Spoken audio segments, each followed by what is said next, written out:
If you've been exploring Disney Dreamlight Valley and need help finding aquamarine, you're not alone. Many players get stuck trying to find this rare and valuable gem. But don't worry, today we're going to solve this problem together and show you how to get aquamarine with ease. So first, check the Glade of Trust. You can find aquamarine near the water. So just look for the rocks, look for rocks near the river and be patient. The gem will appear. Next, you can mine in the Forest of Valor. You'll see rocks near the edges of the forest where aquamarine hides. Another great spot is the Sunlit Plateau.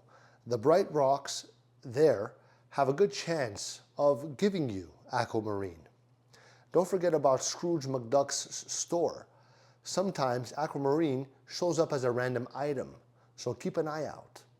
Finally, talk to Goofy. He often sells useful items and aquamarine could be one of them.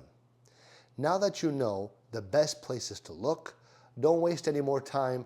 Get out there, find aquamarine, and level up your game. And leave me a like, comment, subscribe. Thanks for being here. Love you. Ciao.